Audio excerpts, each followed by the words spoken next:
The UFL Conference Championship numbers are officially in for TV ratings and attendance. That officially concludes the UFL 2025 Conference Championship games. Let's go ahead. Let's talk first about the attendance numbers here. Now, as you can see to my left here on the screen, last year the Panthers and Stallions USFL Conference Championship game gained 10,287 in attendance / tickets distributed number. This year, we actually saw a little bit of an increase in attendance or tickets distributed, whatever the case may be. Sunday, June 8th, 2025, the Panthers and Stallions, 10,928. Now, of course, when you look at not bad, in my opinion, for attendance. I really wish there was a lot more in that case, but there wasn't. So, moving on from that, the Defenders and the Battlehawks. 27,589. Last year with the Brahmas and Battlehawks got 30,237. Now, of course, as I expressed my frustration or dislike for that game on Sunday, Defenders showed up. They did very well. Battlehawks, not so much. And nor did really their fans. And I may get some criticism for this or criticized for it, which is perfectly fine. But we got to call out what we got to call. Initially, I had read numerous reports that there was talk that they were potentially going to get 40,000. I saw numerous posts about this from different media sources that they could draw up to 40,000 in this game. And this number, 27,589, of course, we know it is a combination of tickets distributed plus attendance, things like that. Well, when you looked around the Dome at America Center this past Sunday, there really was not that many people. It looked a lot emptier than normal. Now, let me put into perspective. I do watch a lot of news channels and things like that, and there has been a lot of media talking about in St. Louis just how devastating the tornadoes that ripped through there. I believe it was the day before week 7 or week 8 of the UFL season. And there's a lot of talk that there's a lot of people that their houses were completely destroyed. They're having to camp outside the houses because there's no support coming in or whatever the case may be. Again, I don't get political on this channel. I don't talk about that type of stuff, but it does seem that since that tornado, we have seen a drop in attendance across the board in St. Louis. Now, of course, again, the UFL, football, the Battlehawks, all that type of stuff doesn't matter when you don't have a home. You can't afford things because of the situation you're dealt with natural causes with weather and things like that. So I want to just put that out there. It's not an excuse by all means. I am super concerned in a way about the Battlehawks. Yes, 27,000. Yes, 30,000. They've got an average throughout the year or whatnot, which has dropped. We'll talk about that in a second here. But it does concern me that the level of excitement, the level of interest is kind of just fizzling away compared to what it was in 2020, 2023, into somewhat even into last year when they were drawing high rate or high attendance numbers in 40,000 and stuff like that, where this year, yes, we can talk about it. There's been the Cardinals games. There's been the Blues were in the playoffs. There's a lot of stuff going on in St. Louis directly that maybe the scheduling of these games weren't the best, but come on now. Your team was in the playoffs, potentially just like last year, going to the championship game and getting the potential of getting a home game. And the interest in it just wasn't there. It raises some questions to me about the overall perspective of the UFL in attendance, not because we can say we know the St. Louis is an outliner. they're what every market wants to be. But when it comes to this, where we are seeing a drop, which we'll go to that right now here on the screen, and like really talk about the overall perspective here with attendance through the playoff week. So as you can see, last year at this point, the Dome at America Center only had 6 games. We know that. They had the extra game this year. They were at 199,062. This year, with 7 games, they're at 204,812. Like, do you see the difference there? That's only about a difference of roughly about 5,800 some odd people, maybe a little less than that, in an entire game. And again, they had the extra game, which was not included in season ticket holders package. They were able to choose, from what I understand, from what Brahma's game they wanted to attend, and that could contribute to that as well. But again, I hate how this light times out, even though it's on. Put it back on. Okay. So it does raise some questions here, like essentially the curiosity of the fact that you have 7 games and there's only, compared to 6 last year with the playoffs, and you only have a difference of about 5,000 between that. That is not even normal for a St. Louis crowd. So it's very interesting when it comes to that perspective. Now, when we go back and we look at Protective Stadium for the USFL conference championship game and the overall attendance. So last year, 6 games, 61,562. This year was down to 54,896 through those 6 games. So you can tell those are the only 2 markets that really changed. Let's go to the overall perspective here with the averages and stuff like that. So when we look at Protective Stadium, 6 games, like I said, 61,562 last year. 54,896 this year. They averaged 9,149. Last year was 10,260. So they're just over that cusp of 1,000, nearly over 1,000, like 11 in difference on the average game, which that's pretty significant when you really take a look at that, of that kind of drop in Birmingham. Again, I'm gonna sit here and say it, and I'll say it till I'm blue in the face.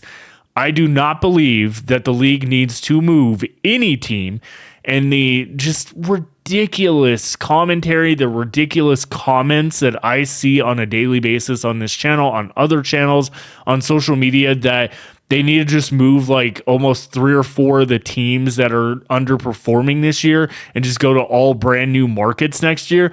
Do you know what kind of like uptaking and rooting that would do to the league?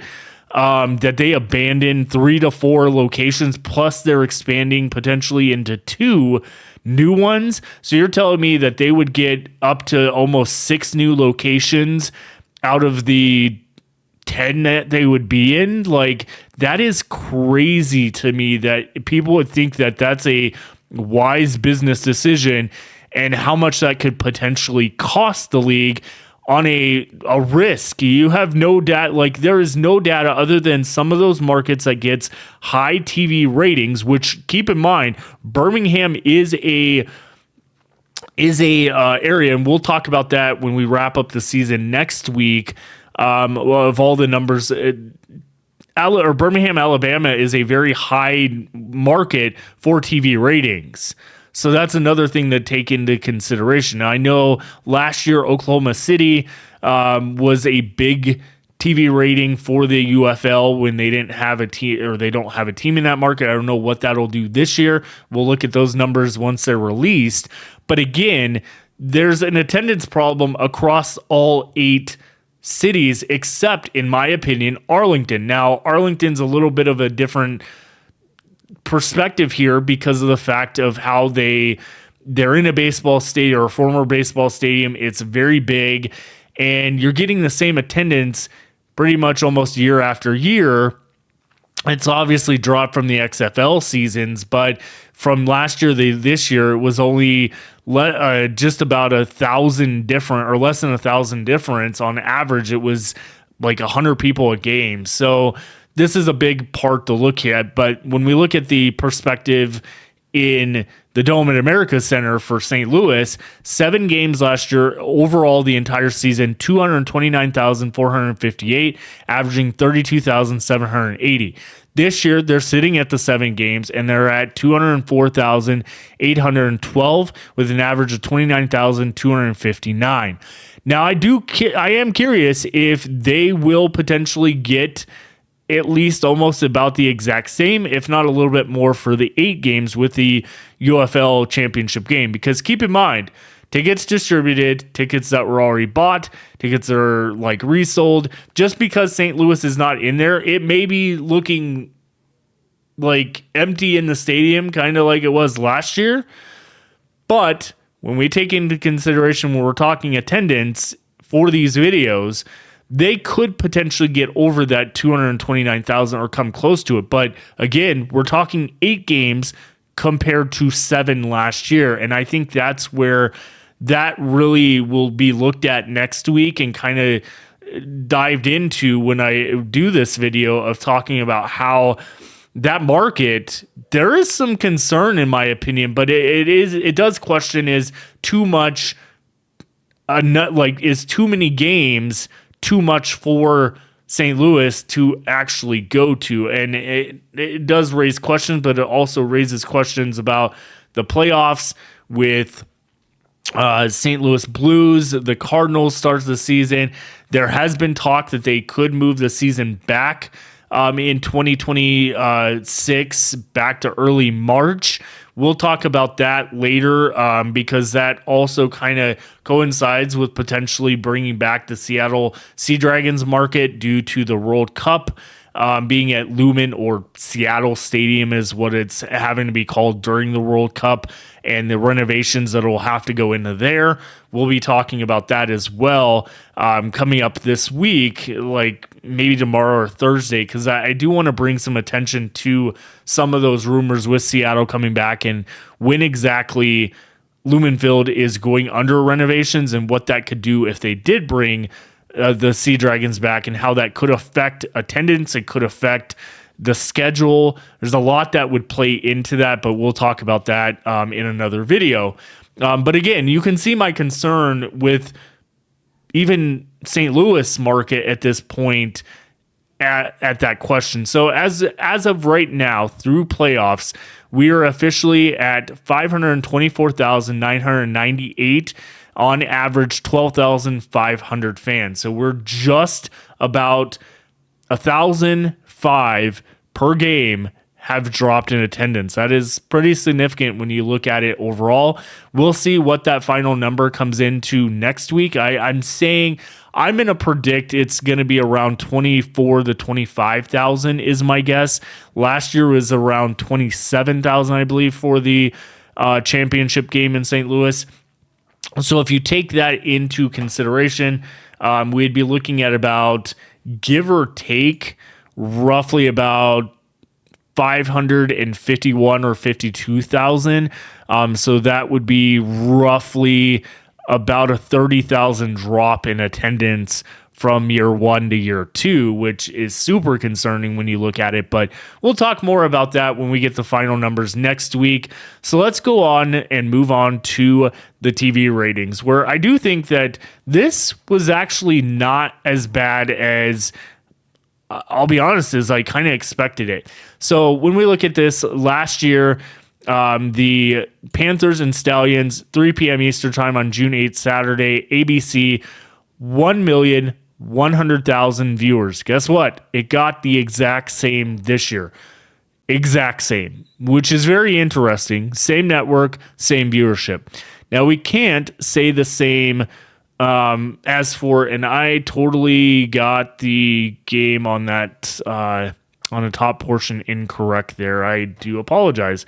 When we look at the overall perspective of the game here, for the Defenders and Battlehawks, as you can see, essentially that number is completely off here. Like, I mean, they had 1.27 million last year, and on Fox this year for Defenders Battlehawks got 873,000. Now, of course, one thing to take into consideration here is the fact that the second half of that game was going head to head with the NBA Game 2 playoffs, which drew 8.3 or 8.7 million viewers, which is even down on their end. And so essentially, it's a very interesting scenario when you take into consideration that little bit of a drop. I still think these are good numbers. Don't get me wrong.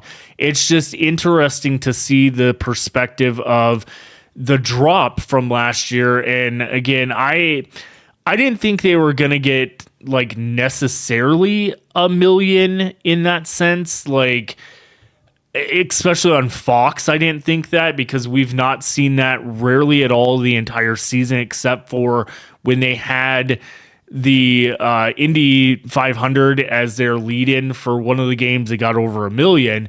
But I did suspect that the Panthers Stallions would get over 1 million. Now, UFL and ESPN is reporting that game did peak at about 1.4 million, I believe it was, during the ABC Panthers and Stallions game. I'm trying to pull up the article here from them. Let's see. So it'll be 1.6 million viewers from 5:45 to 6 p.m. Eastern time in that. So the last part of the game got the highest peaked viewership of that. So that's very interesting. And that's an interesting. I came across a post that says, "Is it time for St. Louis Battlehawks to move on from head coach Anthony Beck?" What? We'll talk about that in another video too, because that is absolutely crazy that St. Louis would move on from a head coach that is 22-8 in the regular season. And yes, he's 0-2 in the postseason, but really? Like, Anthony Beck is an absolutely amazing coach. I would give him a couple more years to kind of look at that. I mean, he had the best regular season record of the entire league this year. And it just didn't work out in the playoffs.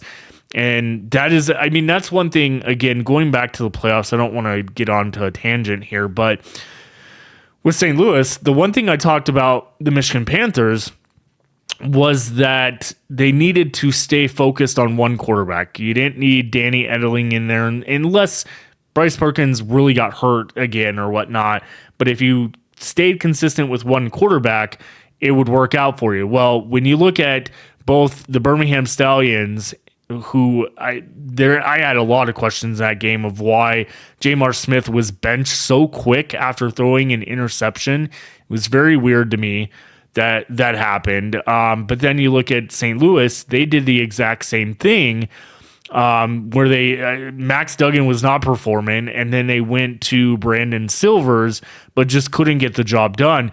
Both teams that ended up using both of their quarterbacks and sitting one or the other ended up losing. Both teams that used their main quarterback, Bryce Perkins and Jordan Ta'amu, ended up winning pretty decent games. So very interesting there. I talked about that on this past Friday on the previews, or Saturday on the previews, talking about how I thought that could be a bad idea if teams were going to be using the dual quarterback. It just doesn't seem to be working in the UFL that much, and we did clearly see that with both losing teams, that they ended up going that route. Now, of course, Anthony Beck waited a lot longer than what Skip Holtz did in Birmingham, but again, very interesting. These numbers here, I still will say right off the bat that I do think when you take a look here, overall with the perspective of the UFL, and I updated that the chart to my left here with the Brahmas Battlehawks. I don't know how I missed that. But if you look at the perspective of the viewership, I think this was really good numbers. I just kind of expected even maybe a little bit higher from ABC on this game. Based on what we've seen from ABC this year being the leader of the league. They still were the leader of the playoffs, with Fox coming in second with the 873. But again, overall, little bit of some disappointment for the conference championships with attendance and somewhat ratings, but we'll take the TV ratings. The attendance is what it is. We know there's been a drop. There is going to be a lot of questions after the season, but again, I still go back to my factor of I don't know what moving teams are going to do if you're not going to promote the new shiny toy anyways. It may be shiny for a second and then it's going to fade away again, just like we're kind of seeing a little bit with the St. Louis Battlehawks. And again, my camera over here, I need to do something about that.